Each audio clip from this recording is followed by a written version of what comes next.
Hey everybody, welcome back to the show. We are here with Saint Vicious of Curse. And man, what a game. Saint, congrats for the win, by the way. So, what was going through your mind most of the time that game? Oh, crap. So what did you think of GGU coming in? They were 0-1. What did you think of them? Well, I mean, like, I guess we kind of underestimated them. Okay. And that kind of got us somewhere in the spot where we were. So, right. but I mean, we pulled it all together and, like, managed to make them throw the game, so it's okay. How many games did you played like that, where they're like trying to base race you like 5v5 in your base? We've actually, a lot of our scrims that we've been playing recently, we just like mess around the whole game, and then we get behind and like, oh crap, it's time to play for real, and then we always have to like do these like MacGyver moves and stuff to come back into the game. So it's like, I think we train by messing around, and it's trained us for all this.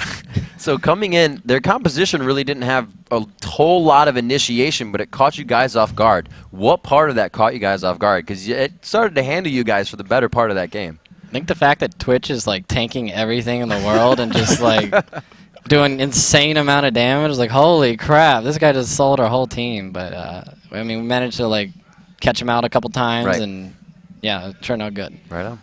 So how much have you, speaking of like scrim partners, for example, how much have you played GGU before? Ooh, I don't know, probably like tons of times, like in Okay. TSM tournaments, scrims, Right and everything. Like we played them so many times, but I mean, I've never seen them run this team comp before.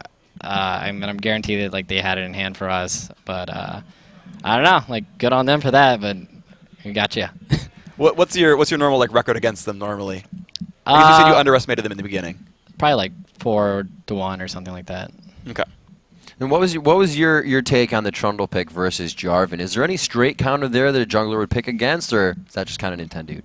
I think that they picked Trundle just to like keep people away from Twitch or try to split the team or line them up for it. And then like since I dive in, like they knew I was gonna pick Jarvan, so he just ulties me and I just melt like butter. So. Right on. All right, so kind of a counter gauge there. So speaking of like AD carries, right? Like the Twitch came out there and sold the whole team. Like, how do you feel about that kind of a pick? Like, is that in Cop's roster? Give me a lowdown on Twitch, really. Oh, Cop plays. I mean, they play Twitch. Cop's just like he's the moody AD carry. He's like, wow, this is the best ever. I'm gonna play this like every game. And then like the next day he's like, I hate this lane. I'm playing AD Soraka. You know? But, yeah, Fair enough. he's got a bit of a temper on him for the AD carries. Cop with a temper. All right. Yeah. Right on. So leaving Void Boy now up in the top lane, we got to talk to him yesterday. How are you guys just obviously happy with his play now, but is it kind of like there's a lot more confidence in that lane? You can let him do what he wants? Yeah, I mean, like, sometimes it's like, you sure about this? And it's like, just trust me, man, I got this. And then just let him do what he wants, and he does it. So I'm happy about that. Right on. Is he the only lane like that, or does everyone get to say, "Yo, give me Soraka. Don't worry, I got this"? Oh, that's Elements. Element's like, all right, man, we're gonna play like Trundle support or some random stuff. He always wants to play the most like Garen support. He was like had a real hard on for that for a while. When was this? Like 2 days ago or something. I don't know. Like he just keeps trying, and then like Cop's just like, God no, I don't want this. And just always like messing with each other. It's hilarious. So who makes the calls in the end of the day at Champion Select? I think it's a team thing. Like it's all like a team thing. Like we all decided together. It's not one person. Okay. What about in game? Who's the shot caller there? We usually call as a team, but I call for the majority of the early game, and like I usually do the big calls like Baron. But if it's split pushing and stuff like that, that's all team and like coming to things and stuff like that. Right on. So coming into your first matchup of the day, obviously we made the roster swaps a big deal about it because of the 3 members being on CLG and now on Curse. How was that game? How did that feel for you guys? Good. Yeah, well, obviously. I mean, run us through it a little bit. Did you guys have any, things you were holding back, or did you just want to go full force right off the bat? I was actually really surprised at like the picks they gave us. I think that's a little cocky on their part. I think that they thought we were gonna try to like. Actually, I don't even know what they're thinking. They're just like, Olaf and Zen, which you've been playing like everything.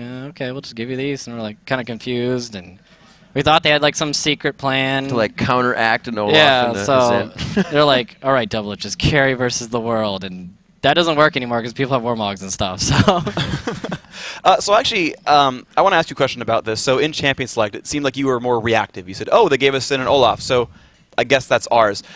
When you come into a game, how many of your picks are like pre-planned? Like against CLG, we're going to do this, and how much is like, oh, I guess we get Olaf and then change partway through? I'd say we plan out like 60% of it, and then we counterpick with like the other 40%, and just decide like for the lanes or like if we want a 2v1 and that kind of thing, or like usually we'll save our mid pick or something like that, because you usually go into the game with a game plan already set up. Cool. So what can we expect from you guys the rest of the season? You're 3-0 so far. We're going to see an undefeated season. You're looking good. I hope so. After that GGO game, I don't know. Let's just say we got some really like cheesy stuff we got planned, so I'm sure you'll see that. Right on. Well, thank you very much, Saint. Guys, it's time for our final match of the day, Team Dignitas versus Vulcun. Both Vulcun and Dignitas suffered defeats yesterday, and we'll be looking for that win to rise in the standings, of course. Dignitas is already up and warmed up, so we'll have to see what they can do.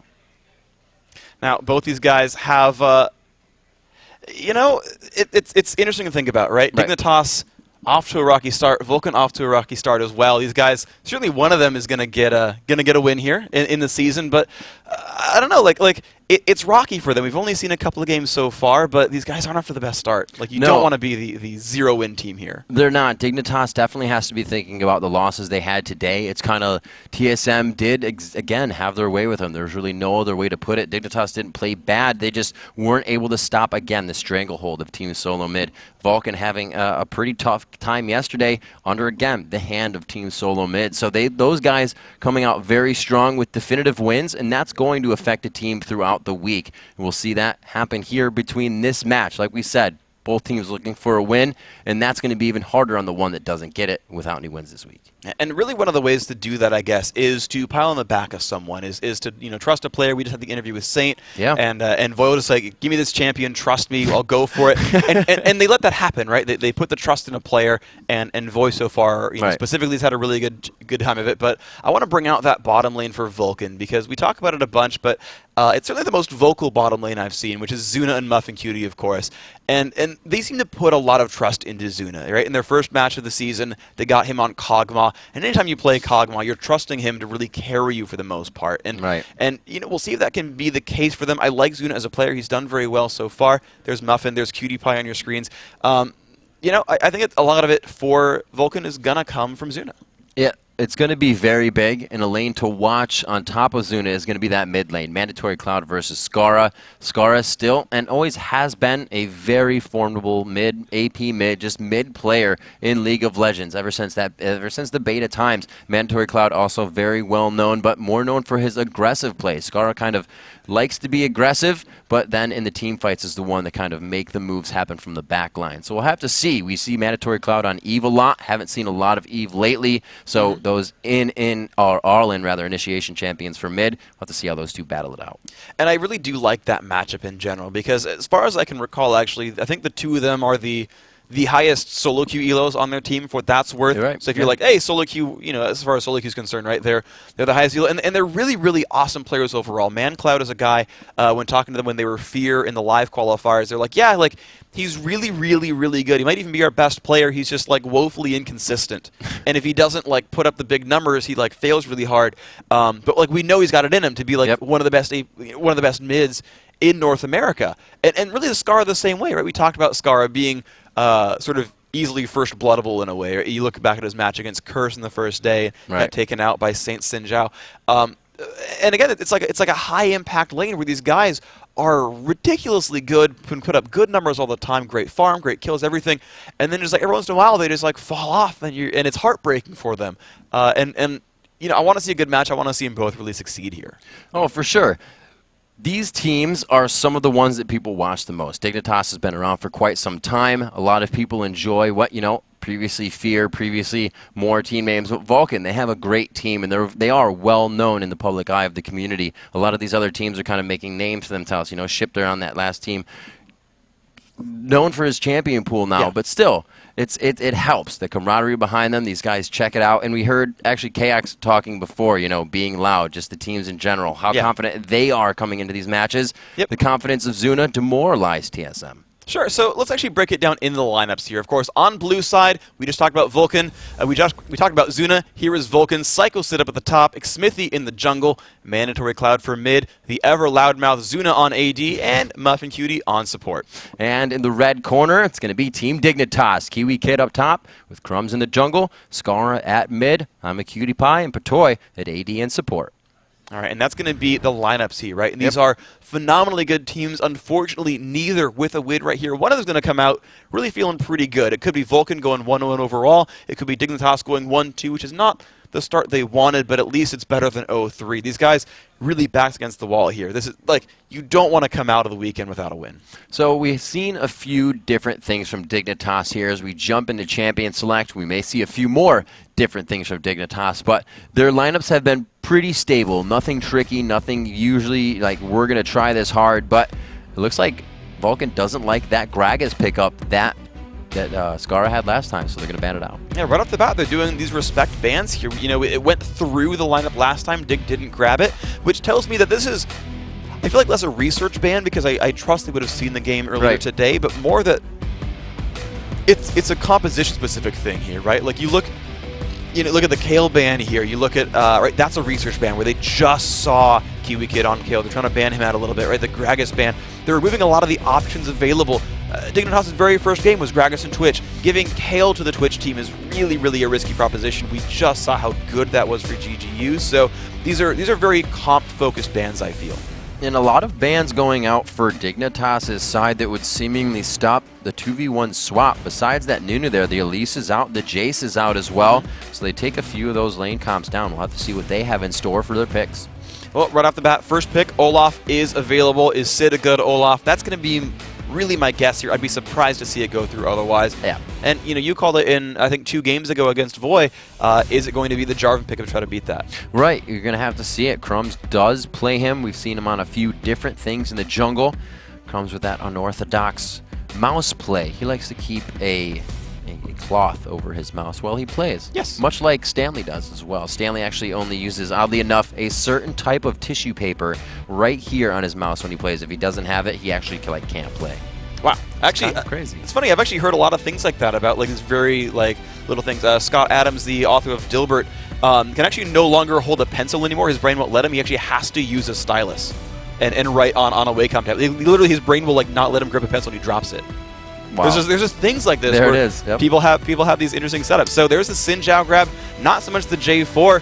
So that's going to let Olaf run free a little bit better, but Xin Zhao is just this awesome grab that has worked so well for most of these teams. They are going to take away, and you know what? That has been a huge lineup for St. Vicious and Voidboy to come into, that double dive for those guys. So it's going to be good that they separate it this time. They do have Kiwi Kid coming in with Alistar's pickup for Patoy, though. So we'll have to see. We saw Alistar actually start being used within the last few matches. Yeah, actually good to see him back. Yeah, it was Patoy again, and I really did like the Alistar grab. I thought he made a lot of moves. Unfortunately, I felt their bottom lane was uncoordinated. I'm going to hope they fixed that here, Cutie Pie and Patoy. I think they could have beat TSM's bottom lane and just kind of slipped up here a little bit. So I think they have good chances here. We'll see what happens. For Vulcun now, they're going to be onto their picks. I would expect Olaf to be top. We've seen him jungle a bit, though, as well. So they've got some nebulous grabs here. Honestly, it's a world of opportunities here. They've got Curse the Sad bullet time available if they want it. Shen, of course, is open here, which at this point, when you've got an Olaf, you could just run teleport Olaf and let him be the split pusher, but they've got a world of opportunities. They've got a tanky front line if they grab this, and despite them banning out Kale and Gragas, they're still going to go for Twitch here. They do. They have a lot that can peel for Twitch right now, so why not grab somebody that's a little unsafe? And the funny thing about this, too, is when you've got this reckless front line like an Olaf who can dive in there and draw attention, you either don't deal with Olaf and die, or you run away from Olaf and then Twitch is safe to deal damage. So I actually really like this team here from Vulcun, and they've immediately locked in Katarina. That could be Scar in mid. It could also be Kiwi Kid up top. That's right. We did hear that Kiwi Kid likes to play a little bit of Katarina himself. Do not see the mid coming in from Vulcun just yet. So no real counter picks here, and showing something like a mid Katarina just requires a little bit of crowd control. So that's a little dangerous, but we've known Scar to do it before. And the cool thing is they can always swap it right now because their second solo is open for last pick. So if they don't like the matchups, they can say, okay, you know what, Cat versus Olaf and counter pick mid. Or they can say, okay, Cat, take on this mid champion, we'll counter pick top lane here. Unless it's, AP mid Shen, but I doubt it. And I like the pickups they have, actually. It just deters a lot of the damage that would happen from an Alistar and a Xin initiation. They want to jump in and pop everybody up. Well, you're going to pretty much get popped up for the damage, or the time you would want to do damage. So it negates that entire initiation there and just starts the fight off on a level course. And here, again, I really like these pickups for Vulcun because, we talked in the beginning, it's like, oh, Kayle with Twitch is really, really good. But they've got Lulu and Shen with Twitch, which is not invulnerability, but it's a shield, a wild growth, and another shield. Yeah. So even if they do try to dive this one out, it's not going to be easy for them to kill Zuna. And once again, right, Vulcun is trusting Zuna on a hyper carry. It was Kog'Maw last time, it's Twitch this time, and there we go. They're going to grab Diana specifically as the pick here. So they want that setup. And this team has like ludicrous lockup, right? And ludicrous AoE. They've got Xin Zhao for the initiation. They've got Alistar for initiation. I'm a Cutie Pie and Ezreal will go across the entire team, that True Shot barrage, and then Diana can pull everyone in, and that entire time KiwiKid's been pressing W and spinning around like just ribbon dancing, and things are dying over. Yep. Falling over and dying. Falling over, all of it, all the dying. But yeah, KiwiKid's going to be more than happy to sit on the outside and start picking up his resets. And it's always fun to see when a composition tries to, formulate that synergy for somebody. We'll have to see if they can get it to happen. With the early game looking in here, we are going to possibly get a lane swap in. We got that sustain lane with Alistar and Ezreal that still provides just the poke from Ezreal, really. Kyle can't throw chains. And then you have Twitch Lulu, which would be more than happy to really go against that Shen lane. Honestly, yeah, like Twitch Lulu is a very, very good push lane. Once Twitch gets to level maybe 4 or so, he starts getting really good AoE clear with Expunge, and that really lets him set up his lane pushes. And Lulu in general is a great lane pusher, and they could absolutely try to shut down Katarina. Now, KiwiKid is running Teleport. This gives him a lot of different opportunities. Now, he can use that to survive his lane a little bit better, teleport back in, get a sustain going, and that's all fine. Or he can go the completely other way with it and just use it offensively and look for counter ganks. When you look back at IPL 5, Peke used it really well against Taipei Assassins, their first match. Teleporter found a triple kill in the top lane. So there's a lot of opportunities here for KiwiKid to snowball ahead in side lanes, or at the very least survive his. All right, well, there are two teams face off against each other, and Summoner's Rift has been opened up for the game. Our fourth match of the day, game day 2 here, our first week of LCS. It's going to be Vulcun versus Dignitas for your last match of the day. Thank you for joining us here. Rivington III and Freak about to bring you the last match here, and we're going to have to see if Vulcun can start off strong against Dignitas. Both of these teams looking for a win to end off the weekend on a high note. Will they be able to find it? Well, what we're seeing here really is defensive postures on both sides. So if they're looking for the victory, it's not at minute 1 right here. So Crumb's running into the brush, Cutie Pie into brush as well. There's a ward right in front of him. He's just trying to be sort of in the background there and just playing all out, just defensive. Scar and ManCloud kind of facing off in the mid, and everyone's just kind of waiting around. So I'm not really seeing too much that's different. There's no real lane swaps. There's no real invades. Everyone's just kind of chilling out. That top brush, looks like he's just going to try to set up a little bit of defense for these guys. As the wards just going down in the regular spots here. Actually, they put one quite close. It's around the fog of war for a late invade from the Tribush. I'm a Cutie Pie trying to throw out a little bit of damage there, just looking for a sound. But nothing going. Doesn't look like we're going to get the lane swap either, so we're going to have a pretty basic start from both teams here, and they're going to let the junglers do as they please. Okay, so standard lanes. Cutie Pie going to help out Alistar on the, well, I should say Crumbs on the blue. Patoya, of course, around there as well. Double Golems here for V is going to really help them quite a lot. Vulcan's going to like that sort of opening, a little bit of extra power. Now, of course, on the same side, Psycho Sid is actually getting a bit at the Wolves as well. So right off the bat, Vulcun are actually taking 3 camps all at the same time. And now Muffin Cutie's going to help Xmithy get this Lizard. So advantage is really everywhere. Every single lane here from Vulcun has a big XP advantage. Very well pointed out, Freak. We're going to see, though the lanes will decide to go back down. Normal wards coming in, so they know Cat's top. See if that advantage helps really any lane here. 7 CS already going to Olaf as he's quickly around the jungle to the 4 of Xin. That only means he's about 1 camp ahead. The blue buff to go to him. His red buff could mean an early gank. And top lane would be the one to have that happen in. KiwiKid would be very easy to gank if they can just keep that minion wave right in the middle of the lane, he's not going to have anything to jump to. And the big thing for Kiwi Kid here is he does have a ward in his inventory. So he used one, put it down in that brush right below him, and then as soon as he hits level 3, he'll learn Shun Po, unless he waits for 4, which I would doubt, and then he would have both that and Flash to escape from bad situations. I don't expect him to use Shun Po too offensively, otherwise he does risk himself getting ganked. So pretty good zoning already by Vulcun in that bottom lane with the poke of Lulu. They're definitely using it to its best of its ability as they just keep Alistar, or rather Cutie Pie and Patoy back on the lane. You can see Muffin Cutie trying to play the top side of that brush.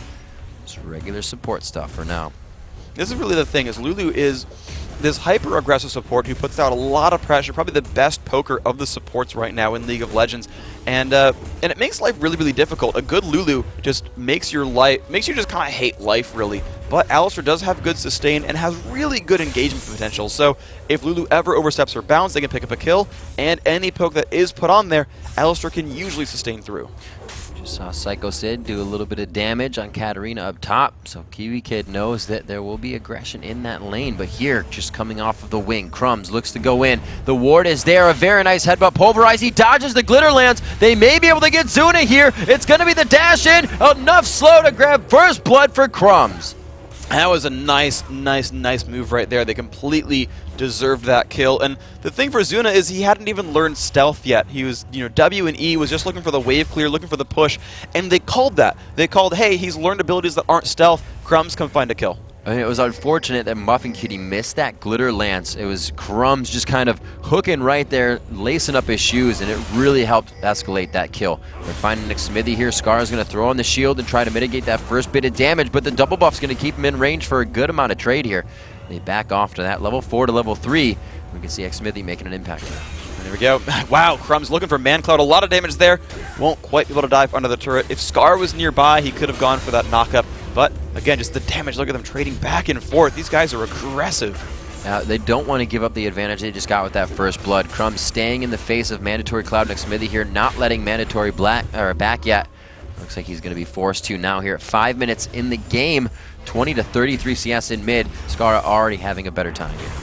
But the really funny thing about this bottom lane as well is that though they've picked up first blood and it has gone to Xin Zhao, they're actually in a lane here where Zuna has an item lead because he's gone back. And I've seen so many times where players will get a kill and then they won't be able to use their gold. They just won't back. They'll just try to shove and they'll wait around and they'll go behind in items. Here though, you see Cutie Pie finishes a shove, recalls back, buys a Vamp Scepter. So now we're back to the point where, yep, Dignitas has an item lead. That's important.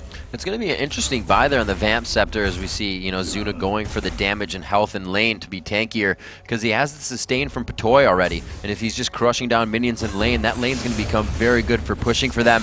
A little aggression up in that top. But yeah, as I was saying down bottom, it's just going to be sustained for them now with the heal and the Scepter. Yeah, I mean, his goal is just to go for a Bloodthirster here overall. Right. So he says, you know what, yeah, I'm not going to bank for a BF sword. I'll just grab the Vamp Scepter. It actually enables Alistar to roam around a little bit too. So if he does take that poke, he can bring his health back up without too much difficulty.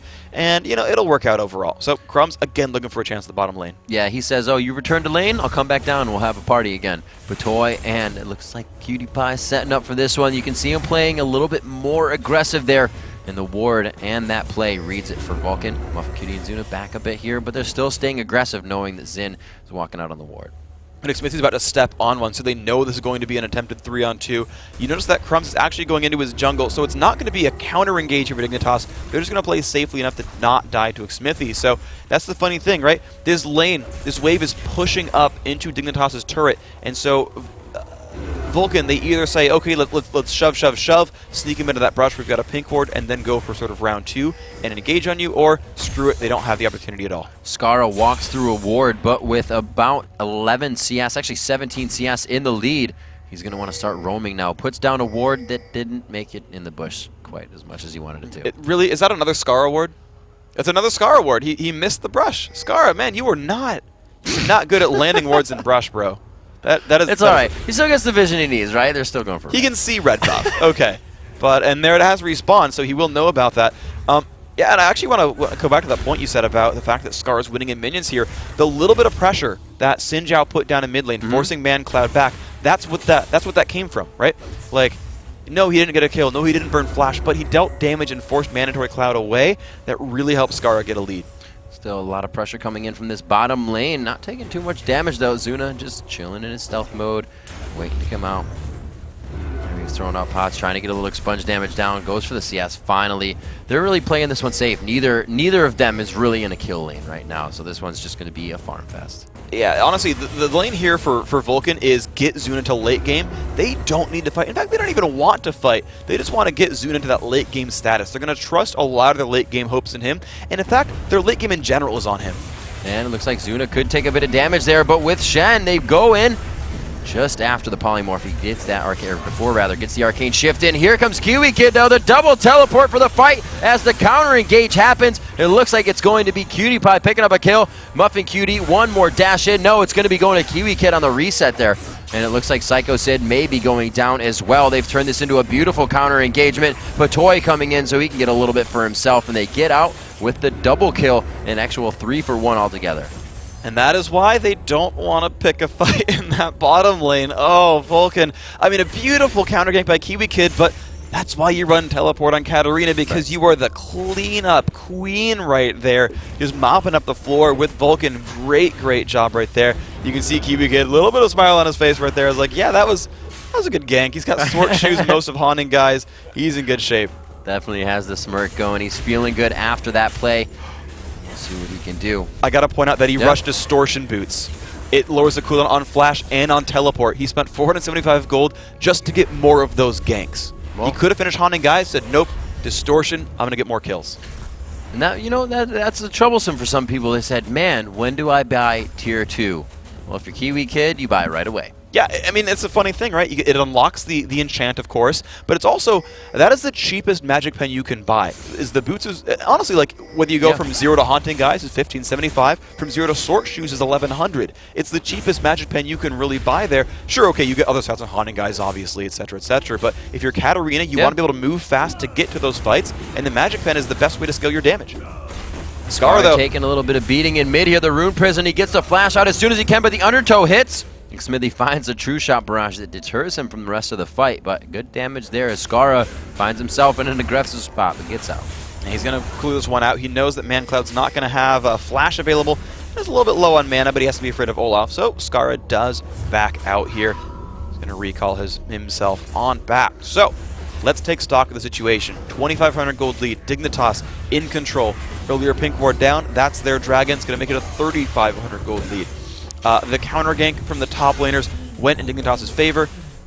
The only hope really... I mean, let's talk about Vulcun's team, though. They're a late game team. Right. They have a split push Shen, who should be able to outfight Katarina in equal gold. You've got an Olaf, who is just a menace, and you've got Rise Twitch, who are late game superheroes, and they're going to want to get to that status. For Dignitas, though, they have a crazy mid-game spike. Xin Zhao, Katarina, Skara there on Diana, and just the ability to engage from Xin Zhao, Diana, and Alistar, and for Ezreal to follow up, that's massive. So these next 10 minutes is all Dignitas, most likely, but at minute 40, oh man, is Vulcun scary.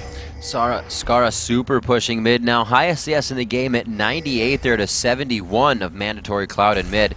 He is going to go for that Rod of Ages, though, so once he gets it, he'll kind of start building the stats that he may have lacked within the lane. The needlessly large rod onto Skara as well. These guys are going for a lot of burst damage to soften up, and then for that Kiwi Kid finish up. Like you said, the queen of cleanup here. And that's going to be sort of what it's about. So his teleport's still down for a little bit of time. He's got some time to go. 28 seconds on teleport. Ult basically back up. Has flash up as well.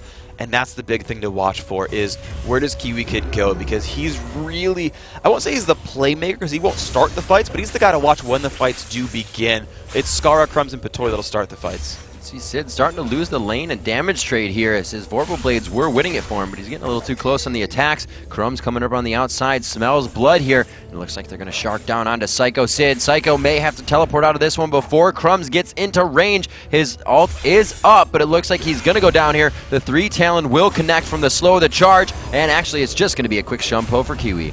And that is unfortunate. He could have kept going on down and used the flash later. He thought he could dodge, but no. Muffin so low. Kill picked up by Patoy. Here it comes. And there it is. They're still going in. The teleport coming in. The boots help to get it up quick enough. He picks himself up an assist for what could have been a kill, but Dignitas now starting to control the lanes. Double kill for Patoy is going to be a big item spike for him. He's up to 770 gold right here. And man, again, those teleport ganks from Katarina, they are massive, and he's only got a 3-minute cooldown to wait for that to come back. Amazing. It looks like he's going for a little bit more aggressive here. He may just go right around and up into Rise, but he decides to turn around. His team is going to go for it. And really the movement from Rise there probably told him there may be a ward. They may have vision. Let's just keep it safe. Grab the red, and we'll back out of the jungle. Alrighty, so just everything is just working amazingly here for Dignitas. I mean, really everything is going in their favor right here. Scar is able to solo his blue buff, and no one from Vulcun is able to stop them. You know, in the interview with St. Vicious, he said, hey, you know, it was weird CLG gave us so many good picks. Like, it felt like they were baiting us into something special, and you know, they had some kind of plan for it, but it just seemed like they gave us great picks. Right. Well, here's Dignitas giving away Olaf, giving away so many of these amazing picks that you see teams look for over and over and over again, but they've got their idea. It's this amazing combo of Diana when she shows up, but Olaf into Katarina, this Ezreal just putting out so much damage, and you give teleport to Kiwi Kid, and man, does he make good things happen. Well, it's another factor as well, right? We usually see Olaf being used in the top lane. When he's in the jungle, he's not going to get as much. Kiwi Kid getting caught there. Smithy hitting the undertow all the way across the wall. A beautiful crescent sweep to shut down the taunt. The Vorpal Blade finds itself in the end, though, after the ignite, and it looks like they are able to take their own blue. Like I was saying, you're not going to get as tanky of an Olaf out of the jungle. That's true. That is kind of a thing to wait for. Now, he's had a decent game for himself. He's got 86 minions, so he's finished the Locket of Iron Solari. But yes, oh, they found Crumbs. There it is, another one. This is exactly what they need, these quick one finds and the assassination takeout. They're going to be able to shut him down. Skara comes to try and help. The I think I can mentality starts to set into Dignitas. They think they can help everybody, but it's not going to turn out well for him. Another one goes down. Cutie Pie thought he could help, but he finds himself getting out alive. How lucky for him. Wow, that is a what, 3 kills in a row they're picked up for Vulcun, and it was looking bleak for them, but this is their turret. They are going to be able to grab it. The mana bars are low, but the auto attacks is where a lot of the damage is coming out from this team. Mandatory Cloud still with a full mana bar there, the blue buff ticking away. Zuna's just going to go ahead. Actually, they're going to go ahead, clean up the jungle and back. Yeah, there's a big wave of farm there at the bottom lane that they want to kind of deal with here. And ult coming out from Cutie Pie actually going to stop a couple of the recalls. I don't think they're in position to counterattack down mid, though, so it's going to be Patoy picking up some easy kill on some minions. So we've got to replay that last fight. Let's break that one down, because you called it the I think I can from Dignitas. Well, I'm calling it really, really good play from Vulcun. So they find Crumbs, he flashes, but ManCloud finds him. And just look at the damage output. They could just sit on this. Now, Skara, he looks for Zuna, right? He tries to find the kill, but the problem is Zuna has too much damage, and there's not enough people to hit him. You can see Cutie Pie not knowing what he wants to go for. Flash from Skara is not going to matter. Zuna finds him just for free right there. That is the team who can pin things down. Last game we talked about GG with only slows. This Vulcun right here, it's a team with a lot of heavy crowd control, and it's working for him. Right, coming in on the initiation. Now Smithy turns around as Cutie Pie and his team return to mid here to try and take down the turret. They have it down to about a third HP. 7-4 in kills here at 16 minutes. Dignitas has a 3,000 gold lead. The turrets are even here. The Dragons in their favor. All right, but Crumbs is looking to dive them on the turret. They're looking for a fight very, very soon. He doesn't have flash, so he has to walk around to Audacious Charge, but he's in position to start a fight here. Zuna's not around. Mandatory Cloud taking a bit of damage there. As Muff and Cutie spins him, or speeds him up in and out of the fight. Cloud's going to back in mid. Looks like everybody's going to kind of get a backing here. Pink wards are being placed down. Dignitas trying to grab coverage of the map right now before they really reinitiate into any other fights for themselves. Taking a look around here at the scores. 3-1-2 for Kiwi Kid in that top lane. A 2-2-1 on Psycho Sid, though, so he's definitely getting himself in these fights and participating for his team. So he needs to be that frontline tank as well when these fights start. Crumbs is just going to be hellacious to deal with Skara jumping in and Patoy. They found him. They found Skara. Skara taking a good amount of damage here. He gets popped up. He is going to be forced in this fight. He used his flash in the last engagement. You can hear Zuna in the background. Kiwi Kid finds himself taking too much damage, and that's going to be some big damage from the 80 carry there. They turn around. Dragon is up. It may be contested, but it is going to be a tough one here for Dignitas. The low health bars of Vulcun make it look pretty tasty, Freak. Smithy is low, exactly, and Cutie Pie is a very defensive guy, but Zuna finds one. He's going to jump the wall. Arcane Shift to push him out of the fight. Crumbs is just on the outside. They have the red buff here as an advantage in the fight.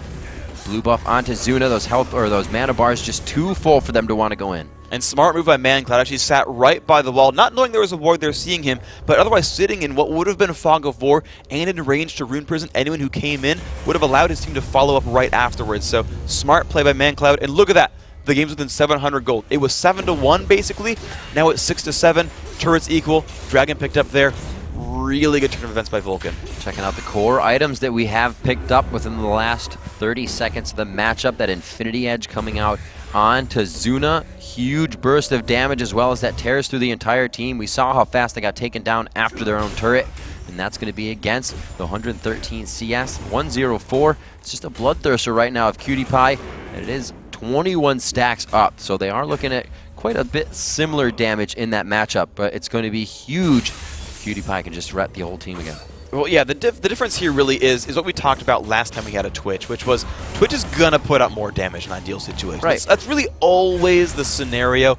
You've got a champion like Twitch, Vayne, or Cog, they're always going to have that kind of situation. However, he is a bit less safe. Now, yes, he's got Shen, yes, he's got Lulu, but if their attention is elsewhere, then, you know, Zuna is diveable. There's good assassins here. They've got Diana, Katarina, and Xin Zhao, who will all look to bring down Zuna. So Zuna might be spending a lot of his time running away and surviving, whereas Cutie Pie's more self-sufficient, will get more damage output, and he'll be a bit safer. He's going for Iceborne Gauntlet even, so, again, he will be safer. So the wards on the map right now causing these teams to kind of move together. You saw Psycho Sid trying to do some damage to Kiwi Kid up top, as then it was going to be mandatory Cloud and Muffin Cutie joining that fight. They just turned tail to blue here.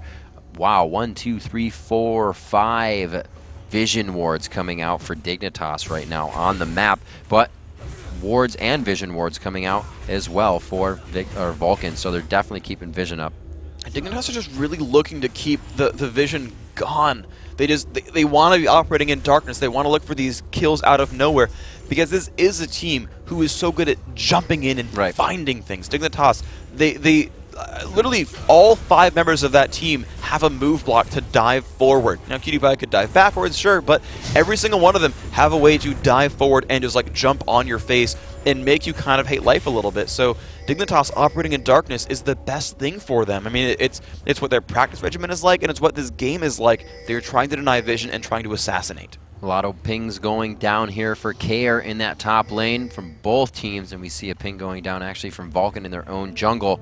They say Wellstar just placed a ward there. They're trying to keep tabs on everything that's going on. And that's something that these teams kind of sometimes leave up to other players. As we see Skara and Sid here down in the bottom lane giving each other a little bit of trouble, is that, you know, one person will control summoner spells, will control calling things out for other lanes. It's something we know Mad Life does for his team. And some of these teams are taking that as well. When Chaucer is on support, I know he was very close to that point for his team and calling stuff in the lane. So the communication is imperative, especially as the game gets later and later here. And this is really the nerve-wracking part of a game, is 20 minutes in and suddenly everyone's back to lanes. Yeah. Because you're like, well, crud, we've got so much damage now on the map that anyone can get killed in a 2-on-1 in pretty much nothing flat. Even Olaf, I feel like, would have a tough time getting away. Yeah, he's got Ghost and ult, but like, you don't want to lose those cooldowns and get into a fight afterwards. So everyone's going to be in this like weird situation where they're like, oh crap, I could die at a moment's notice, and they've got to get the vision up, and they've got to be sort of on the lookout. So this is really the hardest place for a lot of teams to fight games right here. And it looks like they're still just stalemating on both sides of their jungle. No one really crossing the river without a partner at this point. We do see that Psycho Sid is on the bottom, just kind of farming away. Mandatory Cloud is up top as they try to trade here. And actually, Dignitas looking hungry. They will back off. The turret is still in that top lane. We're going to see Xmithy join. And it could be a fight in both lanes here in the top and bottom. We'll have to see if they try to engage. Now, let's see what they can go for here. You've got, really, again, everyone is split up. 2 at the top, 1 and 1 at the bottom, and 2 and 2 in the mid lane. Cutie Pie Patoy, I feel like they're the stronger fight in a heads-up 2-on-2, but we'll see what happens. Mandatory Cloud baiting in the fight, but he takes almost 90% of his health before Stand United can get on. Xmithy will start to get in here. Crumbs, there's no crowd control for him. Yes, he does hit the undertow. Will he pick it up? Shen actually getting stopped in the fight. Beautiful job by Skara. He will not be able to assist, and they turn around what could have been the counter gank. All right, so no one actually gets any kills, but a lot of cooldowns used. And Skara, I'm actually surprised, the one going heads up against Shen, and he's just pushing Psycho Sid away. Diana's got a lot of area of effect for an assassin, and so yes, she can shove these minions down and make life a bit difficult for the opposition. So that split push from Psycho Sid, not requiring too much effort. Zuna trying to hold off the mid. Kiwi Kid and Crumbs find the top turret as they get a little bit more gold for themselves. The gold lead now 2,000 gold in favor of Dignitas, but it's wavering back and forth. Really something to look at in the next 10 minutes to see where it's at. We're at 22 minutes into this game, 7-6. 2 turrets have been taken out for Dignitas as their eyes are set on that mid. And this is really good for them. They're going to have that cannon minion tank just long enough. Cutie Pie picks it up. Really good orchestration here for Dig. And I really want to point out how, you know, we talk about some teams who kind of collapse on themselves. We said it happened to Millennium kind of a lot, where if things start going downhill, they really start going downhill and things start going bad for them. Dignitas just lost 2 fights in a row really badly and immediately recollected themselves. Skara split pushed bottom, even without teleport, knew he was safe, had the ward coverage to do so successfully. You saw that top lane fight really worked well for Kiwi Kid and Crumbs, and they got a turret out of it. Meanwhile, Patoy and Cutie Pie took mid, they got a turret out of it. They stopped dying, they found their openings, and they played it beautifully. You know, Freak, that's one of the points we made in the pregame show is the battle-hardened Dignitas experience can prevail in a lot of these instances. Looks like there's a lot of pings going around Dragon, however, as we are right now back to an objective-focused map. That Dragon is up. Baron's not really too much of a focus, but they're going to see what they can get after this fight. They do have the Infinity Edge and a Zeal, so they may have enough damage there. They have a Warmogs on Shen. If a fight goes well enough, why not? They are going to dance back and forth on this one, though. Crumbs, I thought he actually pulled it out of the den for a second here, but they are still just going to walk it about. This is really a battle of wards already. And the thing is, the poke game is better for Dignitas here, so they're going to play aggressively. They put the poke down, put a ward, poke, and then they can walk right back. Now they've got a little bit of time to put free damage on Dragon. And look, they use Patoy to push people back. He's going to headbutt Xmithy away if they go for a steal. Sid's going to go in on this one. The W thrown out onto Xmithy, trying to get a little spell vamp out of the undertows. He's chucking around. They're still not deciding to do anything. We got to watch Sid. He wasted it. He doesn't get anybody energy refund back on that. He has nothing left for his team. A great ult from Skara, but the pop-up from Lulu, that's that whole time of no damage from both teams. But here it is. The abilities now to come out. It's going to be Crumbs going down. They're finding a good amount of kills on the side for Dignitas. There's 3. Can they get a 4th one? They do have the chase going down. It is going to be Psycho Sid taunting out, but Skara and Cutie Pie should be able to clean this one up. Xmithy is found by Kiwi Kid. They finalize the ace. Looks like they're going to be able to get the Dragon. All right, so 12-8, they win that fight pretty convincingly, only losing 2. Big shout out to Patoy for a great engage there. Pretty much caught everyone, and they actually managed to pull ManCloud straight into their team. And so he went down first, getting rid of Rise first. Ooh, does that hurt you? Because Rise builds a bit tanky. He's got Rod of Ages and Glacial and still went down. They just had to focus him and they got rid of him. And it's worth getting rid of that machine gun. So let's replay that fight. Let's get that replay going. So many good lockups. Watch Patoy here. So look at this one, right? He's around there. He finds them all. Look at this. They're clustered together.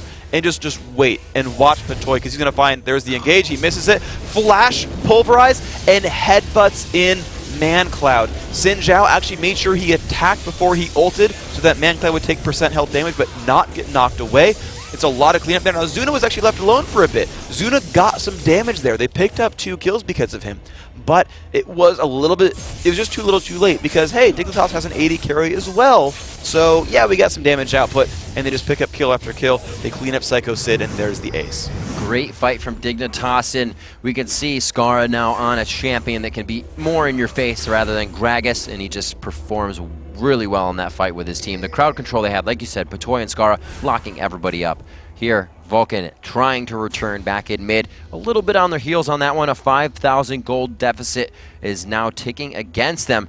2 turrets in the favor of Dignitas mean map control. And Muffin Cutie getting caught out, forced to use the ultimate on himself. Mandatory Cloud, however, finds Cutie Pie over the wall, sitting in a ward. It's going to be another engagement, and it looks like they continue to force down in the fight. Zuna is going to be the next one to go down. The Pulverize could pop him up. They don't even need it. The reset's going out. The triple kill coming in for Katarina. Xmithy has a little bit too much HP on him, but he throws out the Ignite, and he tries to put on Death Lotus. Kiwi Kid should be able to walk out of this one alive. But that was, again, a 3-for-0 great fight for Dignitas. Cutie Pie's got the Iceborne Gauntlet. They're a tanky team, and they've got a heck of a lot of damage. Yeah, the catch on Cutie Pie from ManCloud was a little bit risky, but he didn't go down. And you could just see them turn it around, picking up kill after kill. Yeah, Xmithy can't even try to steal this Baron. This is Dignitas' through and through.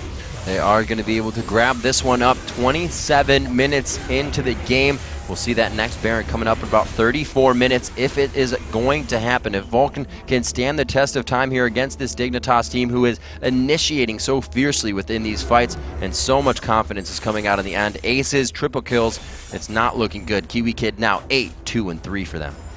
And that's going to be a huge deal, man. He got the early sort of 2 kills, 1 assist at like the level 6 engage at the bottom lane. It was amazing. Then he had a little bit of a faltering mid game, right? He got those 2 deaths on him, and it looked a little risky for him. We said that those couple of early fights for Dignitas were a little risky for him, but they turned the game right around. Kiwi Kid, we said he was the question mark for Dignitas, that new top laner, played AD carry in mid in Season 2. You know, he's a little bit new to this role, new to the team. Dude, he is putting up the best numbers for his team. Dignitas is a new carry, and it is Kiwi Kid. He has found his comfort zone. You know, like we said before, it was his biggest concern about fitting in with the team and just making sure that they like his play style. But that's the best part you could be worried about. Yeah, and you know what? Looks. I'm gonna guess that Dignitas is pretty happy with him. Yeah, it looked pretty good. And he is 8, 2, and 3, as we said before. 208 CS. He's actually only 2 behind Cutie Power right now. All of them actually have some of the highest numbers of CS on the game right now, I should say. Zonia is now in the hands of Skara. Also that Deathfire Grasp, but looking for that front end burst, really synergizing to soften people up for Kiwi Kid. Yeah, Scar's looking to dive in there and be like, damage, damage, damage. Okay, Zonia's. Yep. And we actually saw that in the fight where they separated out ManCloud, as ManCloud went for Skara, and Skara popped Zonia's to kind of stop that machine gun from kind of bringing him down. And that's the cool thing, right? The Deathfire Grasp works on teammates as well. It just increases the magic damage that the target takes. So he'll drop % health, and then they'll just go in, and Cat can utilize that DFG damage and bring people down, get the reset going. We talked about itemization choices sort of as counter picks. Hotshot said that in their match against, was it GGU, where they said, we're fighting against a reset comp. We waited to pick up Zonia's before we went in for that. We gave up a dragon even though we were winning, and said, yeah, you know what, let's make our itemization choices right. And you're seeing Scar do that here.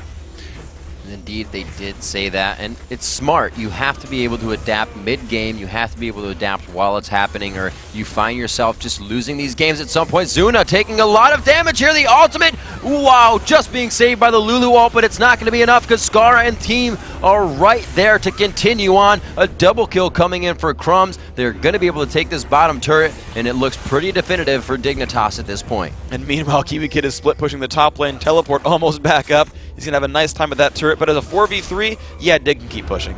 They are going to the Baron buff, keeping them quite tanky freak. The map is completely objective free for them. They're just looking for the kills. That's their next objective besides these inhibitors. Mandatory Cloud getting swept back into the fight by Crumbs. He's still tanking the turret, more than happy though, and it looks like they're going to grab their first inhibitor here. Still have Kiwi Kid pressuring the top lane all by himself. That's going to be a painful thing right there. That turret finally does go down. Bottom inhibitor is gone. And look at that. The team regroups to the top lane. They're 5 strong. And yes, this is going to be their turret and inhibitor as well. Now, the thing for them to think about is Baron, because this inhibitor is theirs, but they've got to think about, where do we go from here? It's likely they'll kill Baron. They might even get kills here. And they are going to go for it. A beautiful flash, headbutt, pulverize initiation, taking down the support once again. Muffin Cutie actually just got back onto the map. I just realized I'm stupid and said that Baron was an objective when they're wearing it. I'm good, guys. Well, it still is an objective. It is. They already got it. Exactly. I'm smart. That's all right. All right, so they're going to get a lot of turrets. There's still 5 strong in the map. Baron is not an opportunity. Dragon is. That's what I meant, right? No, yeah, it wasn't. Sure. I don't get credit for that one. That was a derp. But they are in complete control. The Golem buff is theirs. He's got the Iceborne Gauntlet and the Golem buff, so pretty much max cooldown reduction for this Ezreal. And there's the Dragon. That's going to be Skara's. Dignitas completely in control. Yeah, taking the roll to the bank right now. This is going to put them up about 15,000, actually 16,000 gold right now. 20-8 is the score, 32 minutes into the game.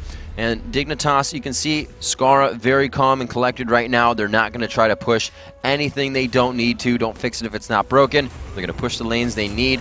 They're just going to try to take this win out nice and easy within the next 5 minutes. And wow, I'm a Cutie Pie just one-shotted an Infinity Edge. He went back to base with about 4,000 gold and is like, hey, so I didn't do enough damage before. I'm just going to just buy the biggest damage item in the game. No big problem. So Cutie Pie's putting out just ridiculous damage numbers. He's light on attack speed, but who cares? He's just going to have a lot of damage, so whatever. And the problem is, they've accelerated so far past Vulcun that Vulcun is a late game team. Again, they've got Olaf, they've got Ryze, they've got Twitch, they've got a lot of tools here. The problem is they haven't found a good team fight in a while. Right. They've been getting 5v2'd over and over and over again, and now it's almost too late for them. They've got an inhibitor left, and that's a rough place to be. Right, it almost classifies, a late game team as now a later game team because you're being stalled by what Dignitas has been putting on the map in front of you. They really can't get the CS they need in lane. They didn't get the minion kills there. There's a Room Prison going out. A lot of damage on that Cutie Pie, but they're able to turn this one around. There's just so much peel for him. A quick kite is going to be able to take down Psycho Sid. Dignitas looks to have free reign. A triple kill coming in for Skara. The base looks to be open. The Nexus turrets are in their eyes, Freak. And for our final game of the day, Dignitas looks to take out Vulcun. There we go. The turrets fall. That is their game. Congratulations, Dignitas. Now 1-2 in LCS.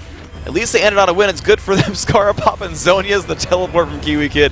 There you go. You see them on the screen. The smile from Crumbs. A little bit of like a hand-in-hand thing for Kiwi Kid there. It's like, yeah. You know what? You deserve that smile, Kiwi Kid. That was quite the game. I mean, hey, that's what you do at the end of workday, right? And these guys just ended their day. Bunch of kills, doing a great job. And they're probably going to go home and play more. Yeah. Oh, that's incredibly likely. So a great win coming out for Dignitas, a much needed win for them, for probably a lot of the fans out there. They have been having a little bit of trouble, but they were able to find, a solid and consistent game from the beginning, and Skara having a better game for himself. Kiwi Kid really playing well for Dignitas this game. Yeah, Got to mention it. It was against tough opponents. You saw Vulcun really fire back around 15, 20 minutes in, and they found a foothold. They found those kills. They got themselves right back into the game, and it was neck and neck. They were within a kill. They were tied on dragons, they were tied on turrets, and they were only up 1 kill. And Dignitas was like, okay, let's do this. Let's get it going. And they found their stride again. They found those kills. They found those fights. It was really good for them. Well, there's the handshake going out right now. A great game. You can see the smiles on the face of Dignitas. Vulcun playing a very good game for themselves as well. But when we come back, we'll be talking to Kiwi Kid from Team Dignitas and then see who's on top of the standings after an eventful first week, the North American League Championship Series. Don't go anywhere, anyone.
Ladies and gentlemen, welcome back. The matches may be over for week 1, but we're joined right now by Kiwi Kid from Team Dignitas.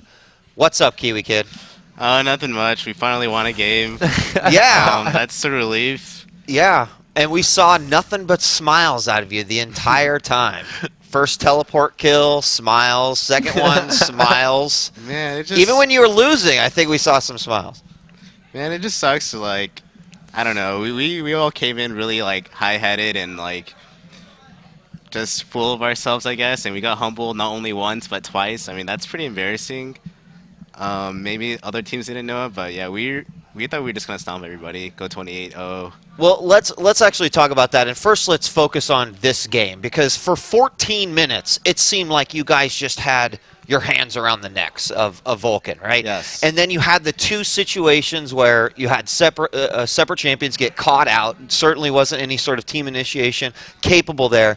And then we saw you guys kind of go in this reserve mode. Can you talk to us a little bit about what happened at that point to you guys when you had two people caught out? Everything was just going so well, but Scar wanted to make a play on blue, and I sat at mid for about like 2 minutes, and then right when I went to go face check blue, I should have just jumped it over instead in retrospect, but I got caught by Mana Cloud, Rise, and I got snared, and then I got axed by Smithy, and it was just went downhill from there because we lost like 2 kills and a lot of time, because when you camp somewhere, there's creeps to be farmed and you lose that potential. There's always a risk. So based off of like what you were running and your summoner spells, did you expect more out of your teleport, cat, and etc., or did you feel like you did have to really sort of reel it in after that 14-minute sort of problem? Yeah, after we lost our lead, because I think we got 0-5. Right, like, we right. got like 5 deaths in a row. Yeah, we just had to take a breather and hope they didn't pressure as much. And yeah, we just kind of farmed up, waited for summoner spells to kick in, and then I just teleported and fragged a lot of kills, I'd say.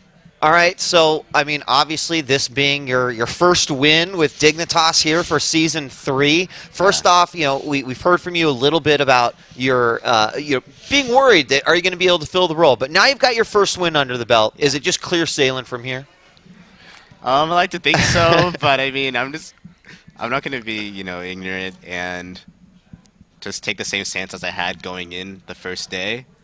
I mean upsets happen, and I can't be clouded by my judgment anymore.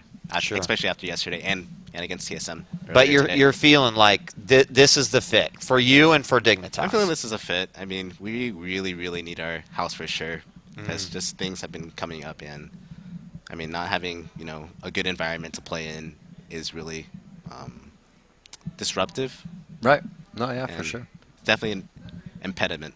Sure. So, yeah. So speaking with Freak earlier, he kind of alluded to the fact that you feel you're more set, one of the better top laners that can come out here. You respect everybody else's play, but you feel like going up against them is kind of going to be an easy task. But TSM made that kind of hard for you. Yes. What happened in that matchup? Yeah, it was interesting. I was bullying Darius pretty hard, I would say, and then it kind of got recovered because Alwyn was smart, and he did help push it back. That was really smart of that, because I was bullying. Yeah, Kale was bully, and they knew that matchup. It was good. But yeah, I was doing pretty well, and then I don't know. Yeah, So they'll find it. But no, to your credit, they did have to bring in the jungler to kind of, soften up that lane for Dyrus, but after that first time, he kind of gave you some trouble. It was pretty rough. Right. Yeah, no, it was definitely rough. Well, congratulations, Q Kid. You guys did great. Now that you've had a chance to really feel out some of the competition really intimately here at the LCS Season 3 Week 1, how do you feel like the rest of the team stack up? That was a crazy game, the GGU versus Curse. Right. I did an interview earlier at the other studio, or I'm not sure where it was anymore. But yeah, I'm glad that GGU really put up honestly, they should have won, but I have to say a bit of a good fight, unfortunately. And yeah, I did say they were going to be the underdogs that were like gonna rise up, and I'm glad they really proved themselves today. Awesome. Very Well, good. Kiwi Kid, congratulations. And congratulations to Dignitas for picking up a win. Certainly would have been unusual, let's just say, to see you guys go 0-3. But congratulations. They do it. Put a win under that column. And, in fact, let's take a look at where the teams stand after our first week of Season 3. And the games definitely did not disappoint Rivington. There you see only one undefeated team, and that was a team that wasn't even pre-qualified for this season. No, they weren't. But you know what? They made sure they had to fight for their jobs. They made sure that they were not going to be changed out for anybody else. And you know what? They now have themselves that fancy house still, and they have an even better contract than they had before. 3-0 for Curse there. Counterlogic Gaming also coming in very strong, but they got themselves thwarted there for one matchup. They did look like they were going to be the 3-0 team for sure, but Curse kind of stealing that thunder away from them. And of course, we see TSM ending up with 2-1. Dignitas right behind them. Not that 0-3 that I think a lot of people were a little worried about there in that game. Come out 1-2, and then of course Complexity and Marn haven't played yet. Not up on the boards. They'll be up soon. And GGU, despite the 0-2. They look so fantastic this week, and I gotta say, they're one of the storylines I feel like people should watch. Both times it was a quick tip of the hat that said game over for them, and it really, again, was a game where we were not sure definitively who was going to win the whole time, and it doesn't happen a lot in professional League of Legends. It does not. I remember when we started casting with Jat, and he's like, I'm going to kind of know when these games are, are over. This is going to be a problem. And then it gets a little bit, more thinned out, and you didn't know when those games were over. You couldn't tell, and it was a turn of the hat. And that's what we're going to have all season long. Yeah, it's one of those things where I'm curious to see how their experience as it builds, if they'll be making those decisions, let them close out those games a little bit better than I think they were able to. So as we conclude our first week of competition for North America, let's take a look at what to expect tomorrow from our friends in Europe. The day is going to kick off with SK Gaming versus Fnatic. These two teams have battled many times before, and in my opinion, are one of the most famous rivalries in all of esports. I feel like I've been watching these two teams battle out for years. Of course, games. they have. It's really exciting. Then, of course, the Russians are back. Gambit Gaming, formerly Moscow 5, takes on Evil Geniuses, formerly known as Counterlogic Gaming EU. Two renowned powerhouses with new team names and certainly set to set off some fireworks. Oh, yeah. And our third match features Fnatic versus Giants Gaming. Giants steamrolled Fnatic in the qualifier. However, I don't think you can expect for Fnatic to let that happen again. And our last match features SK Gaming versus the Copenhagen Wolves. The Wolves' fresh talent will be keeping SK on their toes for sure. The European season kicks off tomorrow at 9 a.m. Pacific and 6 p.m. Central European. Those time zones, they're rough. And of course, next Thursday, we'll be back here in Los Angeles as our teams continue to fight for North American dominance. Team Marn will be making their big debut in the LCS against Team Dignitas, and I know a lot of people are really excited to see Marn post-qualifier and how they can do. Next, Vulcun will be taking on Team Solo Mid, and Complexity, who of course you might remember as the Brunch Club, will be making their LCS debut against Curse. And finally, a rematch between Dignitas and Team Solomid. One more time, Rivington. They get another chance. Guys, let's close it out. I'm DJ Wheat for Riv Freak and the entire live broadcast crew. Thank you for watching, and we'll see you all next Thursday for Week 2 of the Season 3 North American LCS. Thanks for watching, and good night.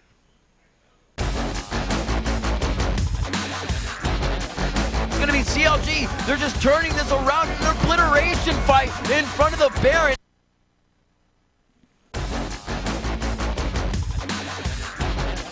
It's going to be CLG. They're just turning this around in an obliteration fight in front of the Baron as all five make it out clean.